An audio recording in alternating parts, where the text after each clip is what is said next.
안녕하세요. 오늘의 사연을 시작합니다. 저는 40살 남자입니다. 아내와 10년 동안 결혼하고 딸 하나 있습니다. 사랑하는 아내와 딸을 먹여 살리려면 열심히 일을 해야 한다고 하니까 상무님은 그런 제 말에 허허 웃으시면서 그렇게 살다가 저만 손해를 본다고 하시면서 조언을 해주셨어요. 저는 그렇게 살아도 좋으니 그냥 와이프와 딸이 행복했으면 좋겠다고 말하니까 상무님이 저를 보며 혀를 차시더라고요. 방금 말했듯이 저는 결혼을 한 유부남입니다. 집에는 제가 가장 사랑하는 사람이 2명 있습니다. 첫 번째는 제가 대학 시절부터 좋아해서 캠퍼스 커플로 무려 2년을 사귀고 졸업한 후에도 그 사랑을 꾸준히 지켜나가 연애 4년 만에 결혼을 한 아내이고요.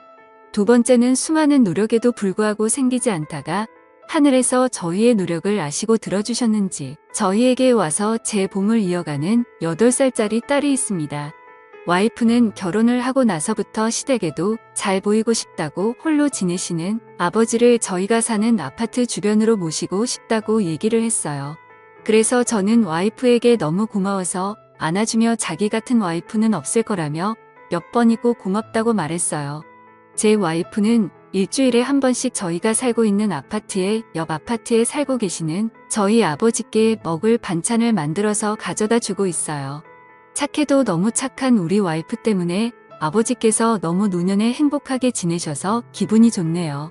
제가 집에 돌아와서 와이프가 챙겨준 밥을 먹고 잠자리에 들려고 침대로 걸어가는 중에 우연히 침대 옆에 무슨 약이 있는 걸 제가 보게 되었어요. 와이프가 아픈 데도 없어 보였는데 무슨 약이지 하고 와이프에게 물어봤는데 얼굴이 많이 당황한 듯 제 손에 들은 약판을 뺏어서 부엌 싱크대 위 서랍에 넣었어요. 어디 아프냐고 물어도 아니라고 그냥 영양제라고 해서 일단 알았다고 했지만 조금 수상해서 회사에서 인터넷으로 약의 기능에 찾아보았어요. 그런데 이상한 게 그 약이 피임약이었어요. 저는 요즘 와이프가 피임약을 먹을 일이 없는데 왜 갑자기 피임약을 먹는 거지? 하고 의심이 들기 시작했어요.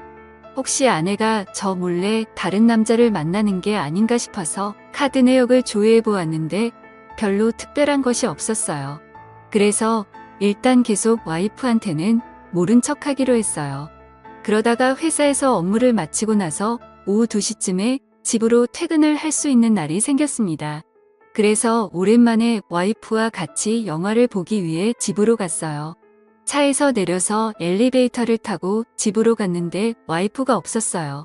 이 시간에 어디나 갈 곳이 없는데 이상하다고 생각해서 전화를 걸었는데 핸드폰 벨소리가 소파에서 나는 거였어요. 저는 이 사람이 핸드폰도 두고 어딜 간 거야 하면서 아버지는 오늘 뭐 하시는지 궁금해서 아버지한테 전화를 했는데 아버지도 전화를 안 받으시는 거예요. 그래서 도대체 무슨 일이지 하고 아버지 집에 가봤습니다. 그런데 아버지 집 문 앞에 다가갔을 때 뭔가 이상한 느낌이 들었습니다. 저는 비밀번호를 누르고 살며시 문을 열고 들어갔고 문이 채 닫히지 않은 안방을 엿보았어요. 그 광경을 보자마자 하늘이 무너지는 기분이 들었습니다. 제가 가장 사랑하는 와이프와 저를 낳아주신 아버지가 함께 있었던 거죠. 저는 순간적으로 힘이 빠져서 손에 쥐고 있던 핸드폰을 떨어뜨렸고 그 순간 그 두 사람은 제가 서 있는 문 쪽으로 쳐다보고는 기겁을 하며 방구석으로 순더라고요.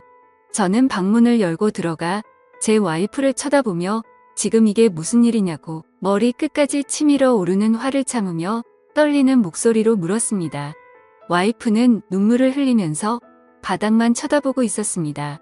저는 아버지를 분노한 눈으로 쳐다보면서 노려보자 아버지는 자기가 잘못했다고 하면서 며느리는 잘못한 거 없다고 하면서 무릎을 꿇고 저를 보며 말했습니다. 저는 일단 그 방에서 나와서 집으로 돌아갔습니다.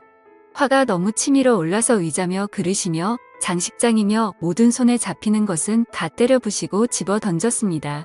저를 따라 집으로 돌아온 와이프가 저를 붙잡고 매달리며 잘못했다고 손이 발이 되도록 빌었어요.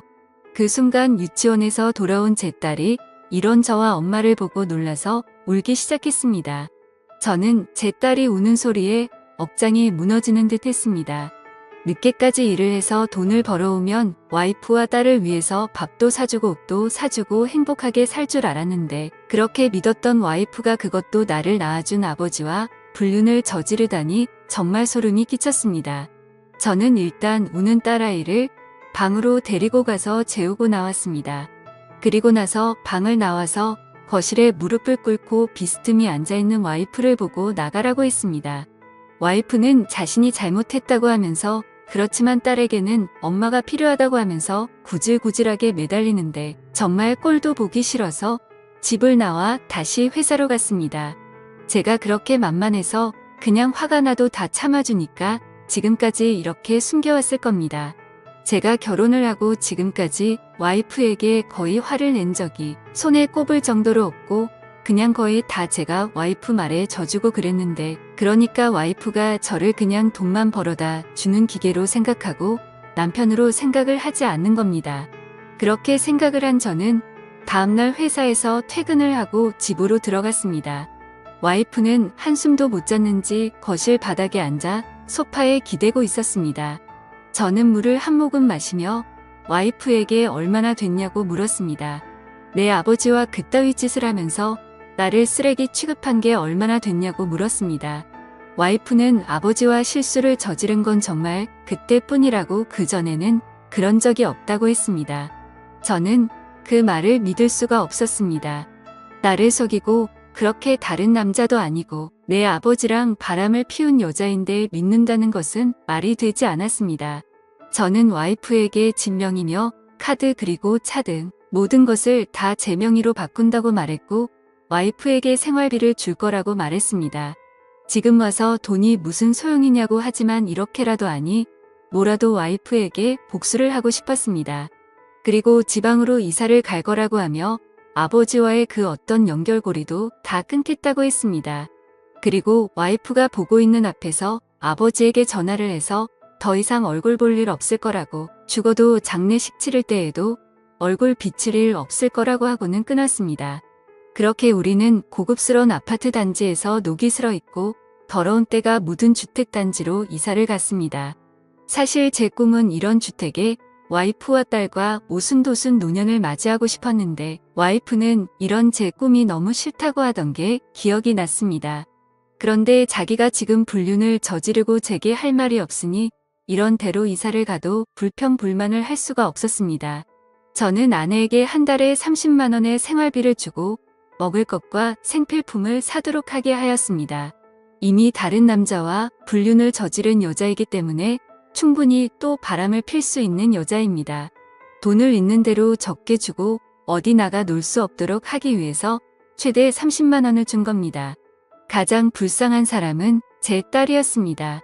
불륜이나 저지르는 엄마를 따라서 저와 함께 지방에 내려와 친구들을 모두 잃고 혼자 덩그러니 유치원에 가야 했어. 딸만 보면 눈물이 났지만 그래도 저 여자에게 복수를 하기 위해서는 딸도 조금 희생이 필요했습니다. 와이프도 자기 딸이 이런 지방에서 허접하게 유치원에 다니게 될 줄은 상상도 못했는지 매일 딸이 유치원에 가고 나면 식탁에 앉아 울어서 저녁에 들어와 보면 눈이 퉁퉁 부어 있었습니다. 이사를 와서 거의 한 달이 다 됐을 무렵 아버지에게 전화가 왔습니다. 전화를 안 받으니까 계속 하셔서 어쩔 수 없이 받아서 왜 전화를 했냐고 물어보니 자신이 잘못했다고 자기가 죽을 죄인이라고 하시면서 우셨습니다. 저는 그런 소리조차 듣기 싫다고 그런 소리 할 거면 끊겠다고 하며 전화를 끊었습니다. 제 부모이기 이전에 제 와이프와 바람을 피고 불륜을 저질렀는데도 제게 전화를 해서 잘못했다고 할 용기가 있었나 봅니다. 저는 전화번호를 바꾸고 아버지 전화번호를 차단했습니다. 그렇게 저는 아버지와의 연을 끊고 불륜을 저지른 와이프와 함께 억지로 살고 있습니다. 딸을 위해서 억지로 같이 살지만 정말 하루하루가 죽을 맛입니다. 제가 어떻게 하는 게 좋을까요? 마음 같아서는 당장 이혼하고 살면 숨통이 좀 트일 것 같습니다. 감사합니다.